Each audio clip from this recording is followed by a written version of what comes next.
ज्यादातर wrestling strikes को wrestlers की बॉडी से पूरा कांटेक्ट नहीं बनाना होता, लेकिन कभी कभी रेसलर्स कुछ स्ट्राइक्स करते वक्त गलती कर सकते हैं और अक्सर ऐसा करने का नतीजा कोई गहरी चोट या घाव हो सकता है।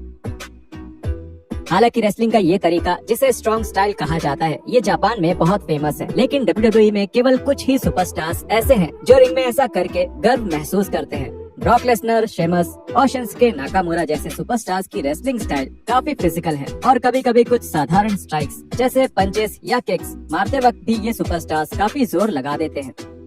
लेकिन ये फुल कांटेक्ट कब कब देखने को मिले, तो जुड़िए हमारे साथ। हम WWE के इतिहास के 10 सबसे खतरनाक असली स्ट्राइक से लगी चोट के बारे में बात करेंगे। Brutal brogue kick to Riddle at WrestleMania 37।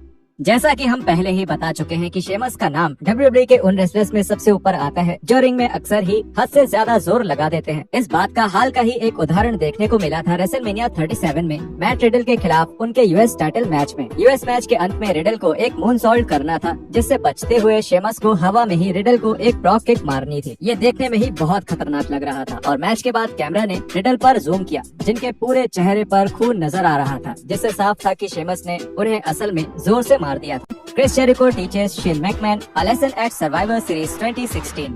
2016 के सर्वाइवर सीरीज में अब तक के सबसे पसंद किए जाने वाले मैचेस हुए थे। WWE ने फिर से अपने जाने माने रॉ वर्सेस स्मैकडाउन फॉर्मेट को अपना लिया था और रॉ की टीम में Roman Reigns, Seth Rollins, Braun Strowman, Chris Jericho और केविन ओवेंस शामिल थे। इस टीम का सामना हुआ स्मैकडाउन की टीम के साथ, जिसमें थे AJ Styles, dean Ambrose, Randy Orton, Bray Wyatt और शेन मैकमैन। हालांकि ये मैच बहुत शानदार था, लेकिन एक गौर करने वाला स्पॉट तब हुआ जब शेन और जेरिको लड़ रहे थे और ऐसा लग रहा था जैसे शेन सच में जेरिको के चेहरे पर पंचेस मार रहे थे।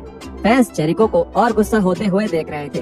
वो इतना गुस्सा हो गए थे कि उन्होंने शेन को सीधा मुंह पर एक ड्रॉप किक मार दिया। फ्रॉम द टॉप रोप पर इंटरव्यू के दौरान जेरिको ने शेन के साथ अपने इस हादसे की बात करी और बताया कि शेन ने उनके मुंह पर कई बार पंच मारा और इसीलिए उन्हें शेन को शांत होने के लिए कहना पड़ा, क्योंकि वो बहुत ज्यादा हद से आगे जा रहे थे। Shamrock versus Vader. जब 1997 के गोल्ड डे इन हेल के इन योर हाउस इवेंट में केन शैमरॉक का सामना वेडर से हुआ, तब फैंस को WWE के इतिहास की सबसे ज्यादा असली लड़ाई की उम्मीद थी और उन्हें ऐसा ही देखने को मिला। ये मैच शैमरॉक का पे पर व्यू का इन रिंग डेब्यू था और उन्होंने बाद में ये बताया भी था कि उन्हें समझ नहीं आ रहा था कि वो एक सुरक्षित WWE मैच किस तरह से कर पाएंगे, क्योंकि वो उससे पहले UFC में थे। इसका मतलब ये था कि शुरुआत से ही शैमरॉक उस मैच में काफी ज्यादा असली हमले कर रहे थे और वो वेडर को लगातार असली पंचेस मार रहे थे। मैच के दौरान एक समय शैमरॉक ने वेडर को इतनी जोर से पंच मार दिया कि वेडर की नाक टूट गई। इसके कुछ ही समय बाद वेडर ने भी एक असली लैरिएट से शैमरॉक को जवाब दिया, जिससे शैमरॉक लगभग नॉकआउट ही हो गए। ये मैच देखने में बहुत खतरनाक लग रहा था और उस समय में इस तरह की असली लड़ाई वाले मैच देखने के लिए वैसे भी कम ही मिलते थे।